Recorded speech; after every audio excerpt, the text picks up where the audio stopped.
Hello students, welcome eight दीक्षांत take. मैं दीपक शर्मा, आपका मैथ्स टीचर। और आज का वीडियो जो होगा हमारा वो होगा part 2 of our topic fractions and decimals.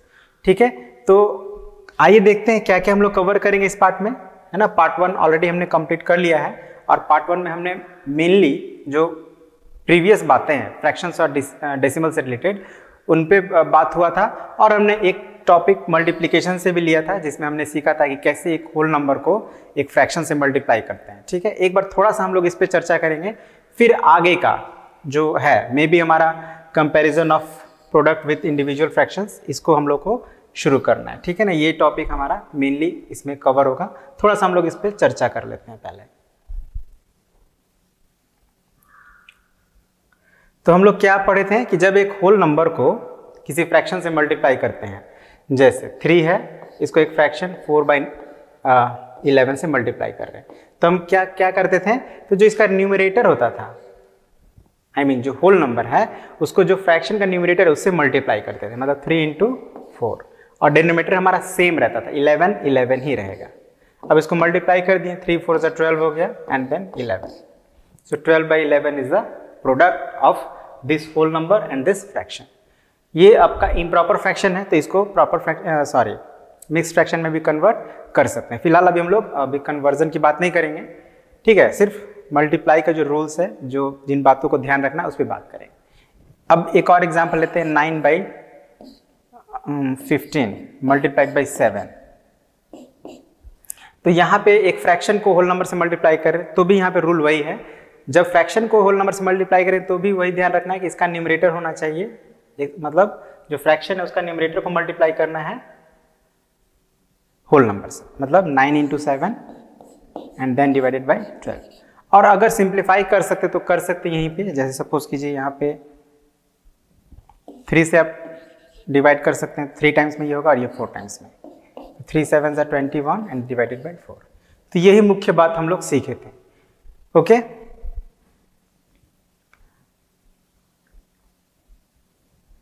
और इसी से रिलेटेड कुछ और भी क्वेश्चंस किए थे, बट सब यही दो बातों पे आधारित था, इसलिए अब हम लोग आगे का क्वेश्चंस करेंगे, है ना। तो आगे का हमारा क्वेश्चन था केस बेस्ड क्वेश्चंस, इसी यहीं तक हमने कंप्लीट किया था पिछला पार्ट, तो यहाँ से अब हम लोग शुरू करेंगे। तो सबसे पहले जब भी केस बेस्ड क्वेश्चंस को सॉल्व करना होता है तो हमें उस क्वेश्चंस को थोड़ा मतलब अच्छे से पढ़ना पड़ता है, ठीक है ना, समझना पड़ता है, उसके बाद ही जो क्वेश्चंस दिए गए हैं उसको हम लोग सॉल्व कर पाते हैं। तो जैसे यहाँ पे देखिए, the water storage tank of a house has a capacity of 500 litres. ठीक है ना, वाटर स्टोरेज टैंक आप समझ रहे हैं, जो टंकी जिसको हम लोग बोलते हैं आप अपने नॉर्मल बोलचाल की भाषा में। और घर के छत पर अक्सर टंकी लोग रखते हैं उसमें पानी भर के, ताकि अपना जो हाउस होल्ड वर्क है पानी का उसको इजीली पूरा किया जा सके। स्पेशली शहरों में आप देखेंगे कि ऐसा ही होता है।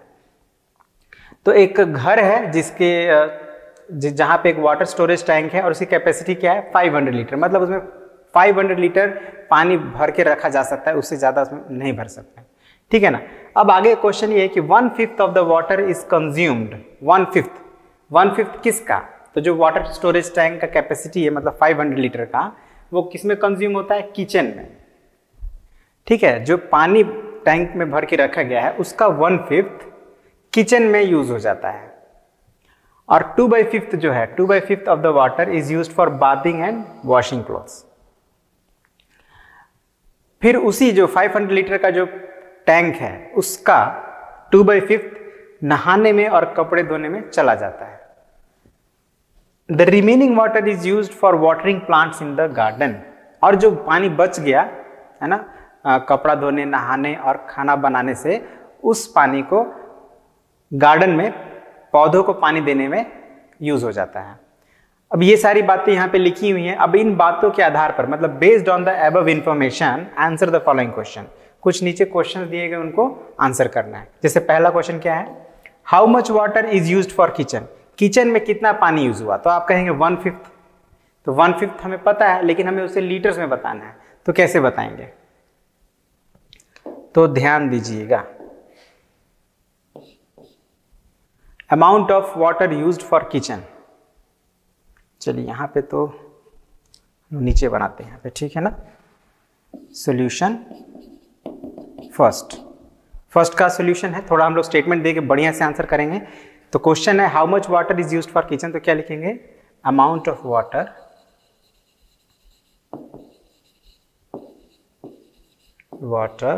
यूज्ड फॉर किचन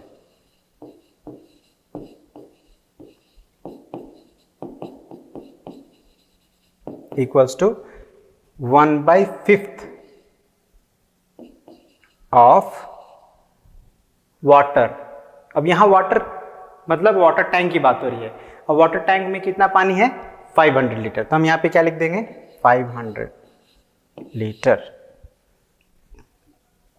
अब इसको सॉल्व कर लेना है, तो 1/5। अब TH से यहां कोई हमें मतलब नहीं, TH को हम लोग नहीं लिखेंगे, मल्टीप्लाइड बाई 500, ठीक है। और अब 1 में 500 से मल्टीप्लाई करेंगे, या हम लोग अगर डेनोमिनेटर से डिवाइड भी करते हैं, ठीक है ना। अभी हम लोग जो बात किए थे कि न्यूमरेटर से मल्टीप्लाई करते हैं लेकिन डेनोमिनेटर से डिवाइड करेंगे, तो हम लोग डिवाइड कर लेते हैं, तो ये आपका हो जाएगा, या सिंपली हम लोग अपने बोलचाल में भाषा में कहें तो कटा लेते हैं। तो ये 5 1 जा 5 और ये 500 जा 500, तो हमारा आंसर क्या हो जाएगा।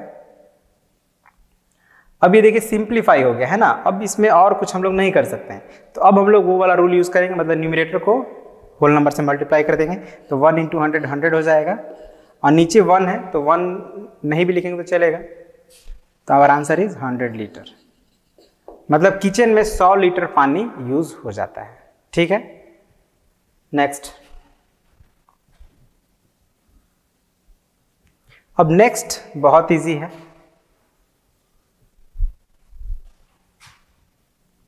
एग्जैक्टली फर्स्ट जैसा ही। यहां पे क्या था कि 1/5 ऑफ द वाटर किचन में यूज हो रहा है। अब हमें बताना है कि how much water is used for bathing and washing clothes, नहाने और कपड़ा धोने में कितना हो रहा है, तो ये 2/5 याद रखिएगा। तो जहां वहां 1/5 था वहां यहाँ पे 2/5 कर देना। तो amount of water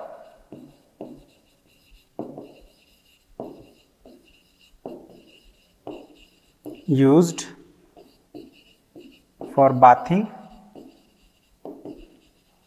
and washing clothes is equal to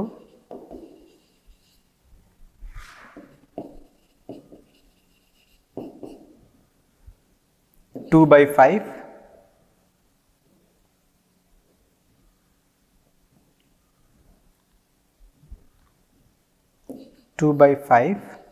of, तो यहां भी देखिए टोटल अमाउंट ऑफ वाटर कितना है, 500 ही लीटर है, तो 500 ही लिखेंगे। अब इसको सॉल्व कर देना है, 2/5 मल्टीप्लाइड बाई 500, फिर सिंप्लीफाई हम लोग करेंगे तो ये हो जाएगा 200 लीटर,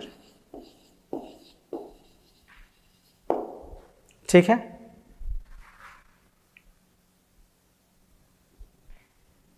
अब ध्यान दीजिएगा यहां पे आप कि हमने किचन में कितना पानी यूज करा निकाल लिया, बाथिंग और वॉशिंग क्लोथ्स में कितना पानी यूज हो रहा है उसको हम लोग फाइंड आउट कर लिए। अब एक थर्ड क्वेश्चन है, what fraction of total quantity of water is used for watering in garden, मतलब वाटरिंग इन गार्डन मतलब जो गार्डन है उसमें पानी के लिए कितना पानी बच रहा है, पानी देने के लिए, बगीचे में पानी डालने के लिए कितना पानी बच रहा है टैंक में। तो देखिए 100 लीटर यूज हो गया किचन में, 200 लीटर यूज हो गया खाना बनाने में, तो बचा कितना, तो 500 में से हम लोग ये सब माइनस कर लेना है। तो इसको आप लोग कैसे बनाएंगे, तो आप सिंपली लिखेंगे the required amount of water. अभी हमने बहुत लेंदी लिख रहे थे, हम लोग सिंपल में लिखेंगे the required amount of water, ठीक है ना। ये स्टेटमेंट आप पहले जो 1 2 है उसमें भी यूज कर सकते हैं, मैंने आप लोगों को दोनों तरीके से बता दिया। Required amount of water is equal to, तो टोटल हमारा था 500, अब इसमें से हमको माइनस करना है कितना, 100 प्लस 200, जो जो यूज हो गया उसको हम लोग को ऐड करके सब्ट्रैक्ट कर लेना है, तो कितना बचेगा फिर 200 litre, okay. So that's all, ये हमारा इस तरह से केस बेस्ड स्टडीज कंप्लीट हो गया। एक क्वेश्चन और है, थोड़ा हम लोग इसको सॉल्व करने का प्रयास करते हैं, बहुत सिंपल है, क्वेश्चन समझ गए तो तुरंत आप सॉल्व कर पाएंगे। तो क्वेश्चन क्या है, रेगुलर डेकागोन, आपको याद होगा डेकागोन किसे कहा जाता है, क्लास 6 में आपको बताया गया होगा, पढ़े भी है। डेकागोन एक ऐसा पॉलीगॉन होता है ना, मतलब मल्टीपल साइड्स वाला एक प्लेन फिगर होता है, जिसमें 10 साइड्स होते हैं, ठीक है ना। डेकागोन में कितने साइड्स होते हैं? 10 साइड्स। अब यहाँ पे रेगुलर का मतलब है कि सभी साइड्स इक्वल है, 10 के 10 साइड्स का लेंथ सेम है, और वो कितना है? 5 3/5 सेंटीमीटर। अब इसका पेरीमीटर बताना है, तो याद रखिएगा पेरीमीटर ऑफ ए रेगुलर डेकागोन।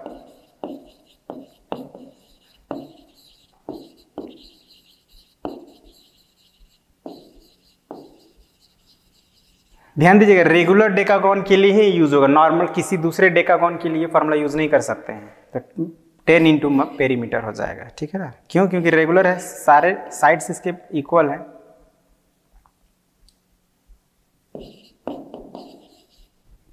मतलब 10 मल्टीप्लाइड बाई 5 3/5। अब इसको सॉल्व तो आप कर ही लेंगे, ठीक है ना।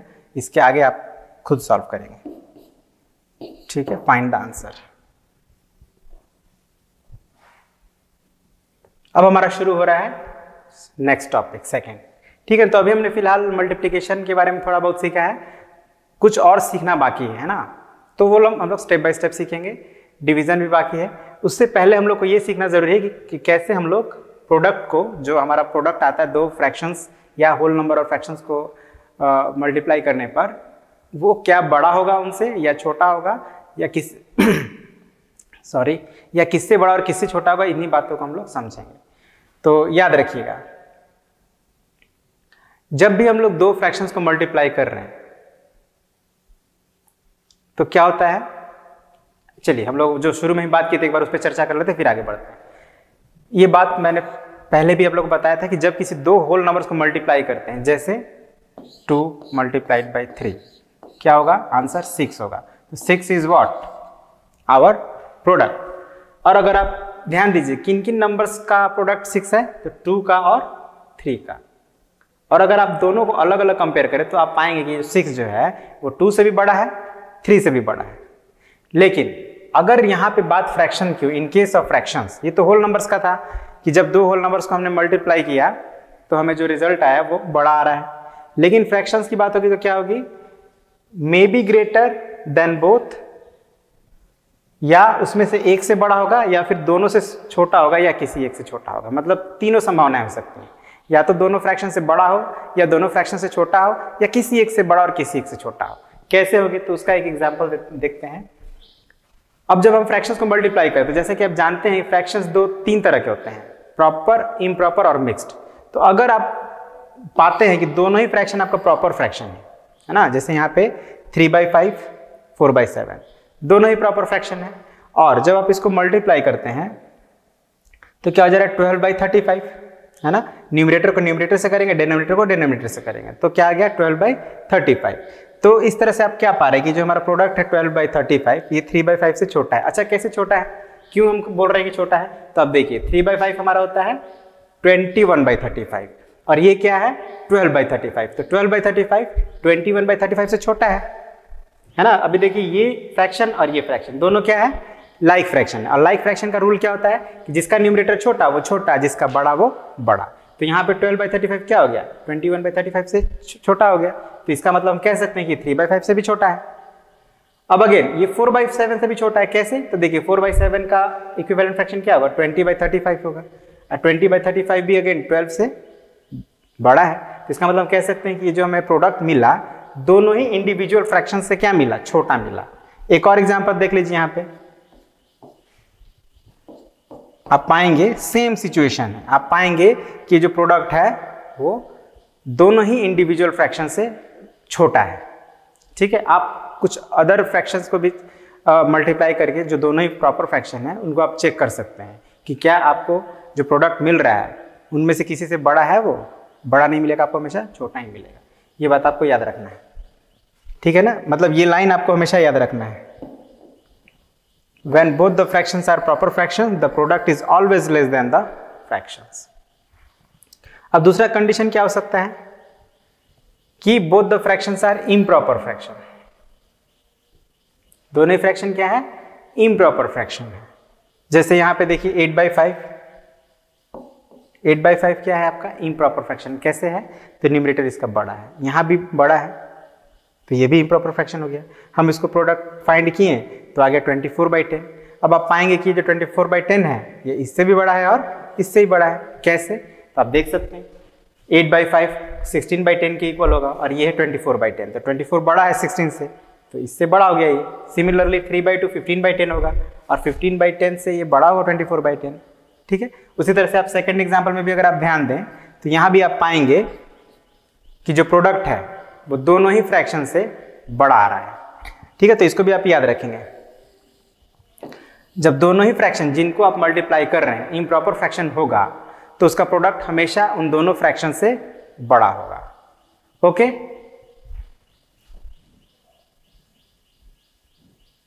अब नेक्स्ट क्या है कि एक उसमें से प्रॉपर है, one of the fraction is proper and other is improper fraction, है ना, एक प्रॉपर एक इम्प्रॉपर फ्रैक्शन। जैसे यहाँ पे देखिए 5/8 क्या है, ये एक प्रॉपर फ्रैक्शन है, लेकिन 7/3 इम्प्रॉपर फ्रैक्शन। मल्टीप्लाई किए क्या आया 35/24। अब हमको कंपेयर करना है इन दोनों से, तो आप देखिए 5/8 जो है किसके बराबर हो रहा है 15/24 का, ध्यान दीजिएगा 15/24, और ये है 35/24।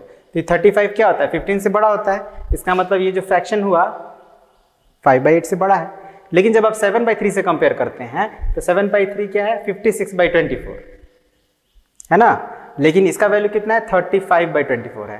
तो यहाँ पे 56 क्या हो गया बड़ा हो गया, मतलब ये जो फ्रैक्शन है हमारा प्रोडक्ट वो ये दूसरे वाले फ्रैक्शन से क्या हो गया छोटा हो गया।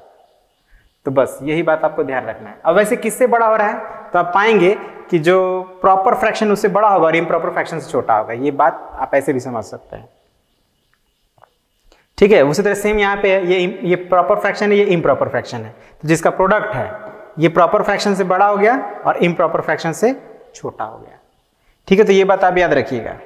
इसी चीज को यहाँ पे लिखा है कि अगर उसमें से एक प्रॉपर फ्रैक्शन है और दूसरा इम्प्रॉपर फ्रैक्शन है तो जो प्रोडक्ट है वो हमेशा इम्प्रॉपर फ्रैक्शन से छोटा होगा और प्रॉपर फ्रैक्शन से बड़ा होगा।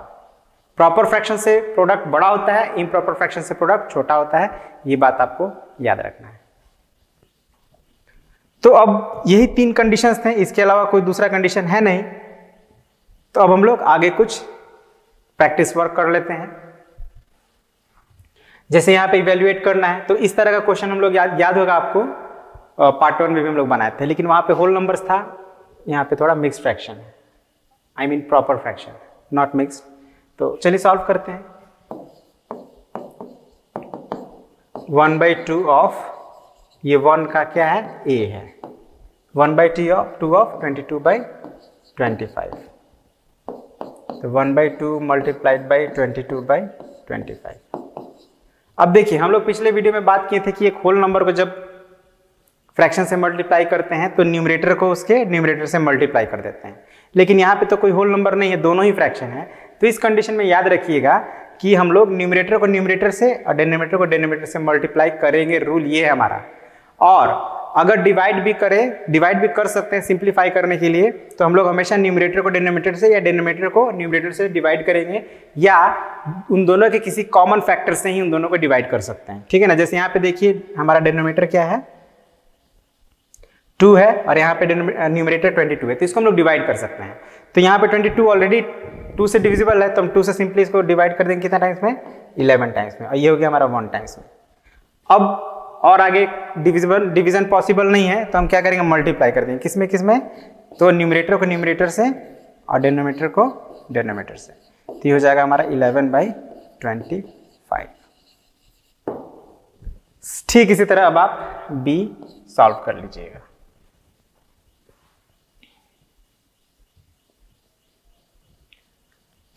अब next question, find each product, right your answer in the simplest form. Again ये भी वैसा ही है।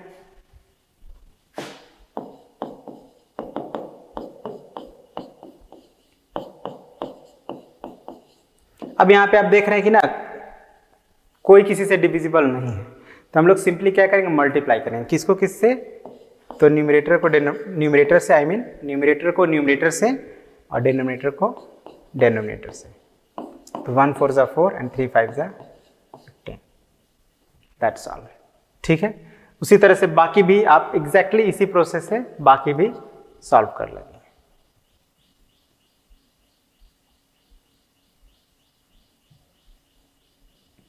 Now this one, multiply and reduce to the lowest possible form. ठीक है, मतलब मल्टीप्लाई कर लेना है, उसके बाद उसको सिंप्लीफाई करना है। तो 1/3 इंटू 15/8। अब आप यहाँ पे ध्यान देंगे तो 15 इज डिविजिबल बाई 3, तो हम लोग इसको सिंपली यहाँ पे कटा सकते हैं। लेकिन ये प्रोसेस को छोड़कर हम लोग जो नॉर्मल प्रोसेस है, जो रूल्स के अकॉर्डिंग चलना है, उससे इसको सॉल्व करेंगे। तो रूल्स क्या कहता है हमारा कि न्यूमरेटर को न्यूमरेटर से मल्टीप्लाई करेंगे और डिनोमिनेटर को डिनोमिनेटर से डिवाइड करेंगे। तो क्या हो जाएगा, 15 1 15 एंड 8 3 24। अब हम लोग क्या करेंगे, इन दोनों को एक कॉमन फैक्टर से डिवाइड कर देंगे। तो अब देखिए 15 और 24 दोनों ही 3 से डिविजिबल है। ये 3 से आपका 5 टाइम्स में और ये 8 टाइम्स में, मतलब आंसर क्या हो जाएगा 5/8।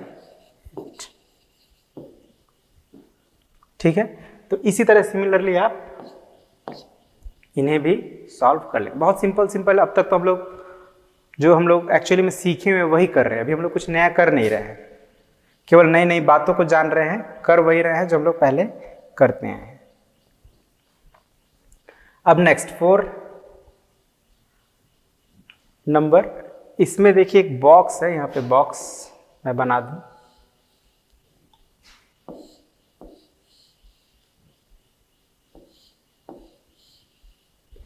ध्यान दीजिएगा, करना क्या है हमें, provide the number in the box, मतलब इस बॉक्स में एक ऐसा नंबर हमको फिल करना है ताकि 2/3 को इस बॉक्स मतलब उस नंबर से मल्टीप्लाई करें तो 16/13 हमारा आंसर आ जाए। तो क्या होगा इसका सॉल्यूशन,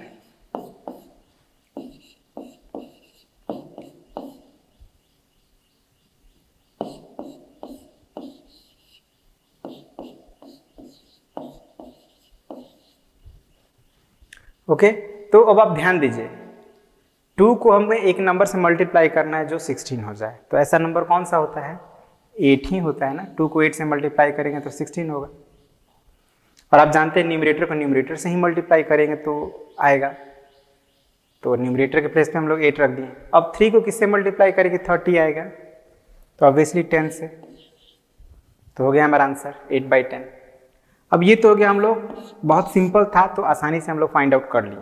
अगर थोड़ा डिफिकल्ट होता तो क्या करते फिर हम लोग, तो फिर हमारे पास यही ऑप्शन था कि डिवाइड कर लेते हैं ना, न्यूमरेटर को न्यूमरेटर से डिवाइड कर लेते हैं और डिनोमिनेटर को डिनोमिनेटर से डिवाइड कर लेते हैं। देखिए क्या हो जाएगा, 16/2 8, 30/3 10, और यही फिर हमें फिल कर देना है। ओके, अब बी में क्या कहता है कि the simplest form of the number obtained in box. अभी बॉक्स में हमें क्या मिला, 8/10 मिला ना। अब इसका सिंपलेस्ट फॉर्म क्या हो जाएगा, तो ऑब्वियसली जिनके कॉमन फैक्टर है उसे डिवाइड कर देते हैं। तो 2 से डिवाइड करते हैं 4 टाइम्स में, 2 से 5 टाइम्स में, तो आंसर हमारा हो गया 4/5।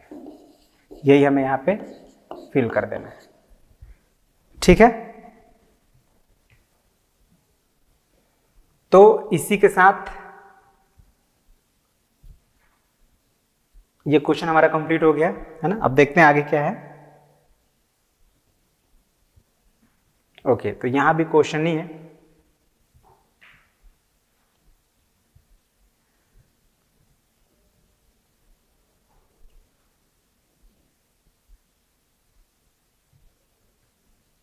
ठीक है, तो यहाँ पे बेसिकली एक स्लाइड पे हमारे पास 3 क्वेश्चंस हैं। 3 को हम लोग नेक्स्ट स्लाइड पे 1 by 1 समझेंगे। One thing we can do,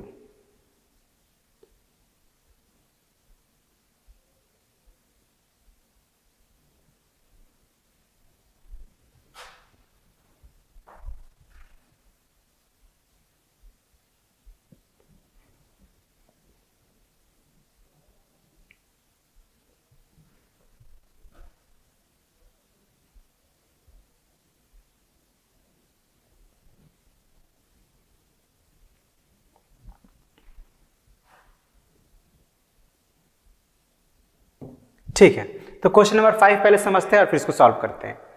तो क्या ये for the fraction given below है ना, कौन कौन से फ्रैक्शन है, तो एक ये है, एक ये है, एक ये है और एक ये। समझिएगा थोड़ा यहाँ पे स्पेस कम हो जा रहा है, सबसे 2 क्वेश्चंस लगातार आ गए हैं, बट हम लोग उसको समझ लेते हैं पहले क्या है। हमें पहले क्या करना है, multiply and reduce the product to the lowest possible form. मतलब पहले मल्टीप्लाई करना है और फिर उसको रिड्यूस करना है, मतलब जो हमें लार्जर नंबर मिलेंगे उनको स्मॉलर नंबर में कन्वर्ट करना है। ठीक है, जितना पॉसिबल हो सके उतना लोवेस्ट फॉर्म में उसको कन्वर्ट करना है। पहला काम ये करना है, तो हम लोग इस काम को पहले कर लेते हैं।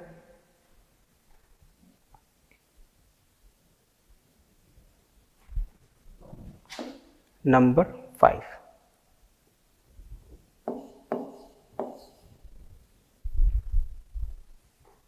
क्या था हमारा क्वेश्चन? ये हमारा क्वेश्चन है 2/3 मल्टीप्लाइड बाई 3 1/4।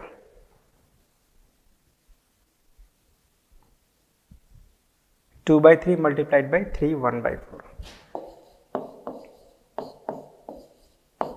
इसको करना क्या है, तो मल्टीप्लाई करना है और फिर उसको रिड्यूस करना है to the possible lowest terms, है ना। तो सबसे पहले हम लोग मल्टीप्लाई करते हैं।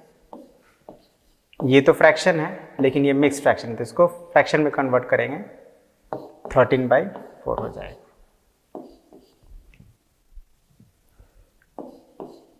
अब 2 तरीका है, एक तो हम मल्टीप्लाई करके फिर रिड्यूस करें या फिर पहले ही रिड्यूस करके मल्टीप्लाई करें। दोनों तरीके से हम लोग कर सकते हैं। तो क्या करते हैं, पहले रिड्यूस कर लेते हैं। 2 1 ज़ा 2, 2 2 ज़ा 4। याद रखिएगा हमेशा जब भी हम लोग कटाएंगे या जिसको हम लोग डिवाइड करना बोलते हैं, तो न्यूमरेटर को डिनोमिनेटर से या डिनोमिनेटर को न्यूमरेटर से ही करेंगे, ये बात याद रखिएगा। तो जैसे यहाँ पे, और जरूरी नहीं है कि उसी फ्रैक्शन के डिनोमिनेटर न्यूमरेटर में डिवाइड हो सकता है। अगर मल्टीप्लाई में है तो दूसरे न्यूमरेटर के डिनोमिनेटर या न्यूमरेटर से भी हो सकता है। जैसे यहाँ पे मल्टीप्लाई में है तो हम लोग पहला फ्रैक्शन का न्यूमरेटर और दूसरा फ्रैक्शन का डिनोमिनेटर से डिवाइड कर दिए। ठीक है, अब इस कट गया, अब और कुछ तो यहाँ पे नहीं है जहाँ पे कटाया जा सके, तो हम लोग क्या करेंगे, मल्टीप्लाई कर देंगे। तो 1 × 13 इक्वल्स टू 3 × 2, तो 13/3 2 ज़ा 6। ये हो गया हमारा 5 का पहला। ठीक है, पहला का ए, पहला में भी ए नंबर है, ये थोड़ा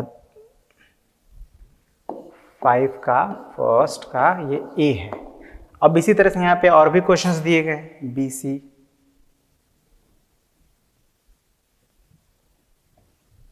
बी है, सी है, डी है। सेम जैसे भी मैंने आपको एक्सप्लेन किया वैसे आपको सॉल्व करना है। अब सेकंड नंबर में क्या बताना है, tell whether the fraction obtained is proper और इम्प्रॉपर फ्रैक्शन। मतलब जो आपने इसको सॉल्व किया, क्या मिला हमको, 13/6 मिला। तो सेकंड नंबर में हमको बताना है इसी क्वेश्चन का कि ये प्रॉपर है इम्प्रॉपर है। तो ये क्या है, इम्प्रॉपर फ्रैक्शन। तो हम यहाँ पे लिख देंगे इम्प्रॉपर फ्रैक्शन। ओके, अब सेकेंड भी हमारा कंप्लीट हो गया। अब थर्ड में क्या हमें बताना है कि if the fraction obtained is improper then convert it into the mixed fraction. मतलब अगर आपको ये यहाँ पे तो इम्प्रॉपर फ्रैक्शन मिल गया, अगर प्रॉपर फ्रैक्शन मिलता तो फिर हम कुछ नहीं करते हैं, लेकिन हमें क्या मिला है, इम्प्रॉपर फ्रैक्शन। तो इसी का अब हम क्या करेंगे, इम्प्रॉपर में कन्वर्ट करेंगे। मतलब 13/6 जो हमें क्या मिला था, 13/6 मिला था, तो इसको इम्प्रॉपर में कन्वर्ट करने के लिए क्या करते हैं, यहाँ पे डिवाइड करते हैं।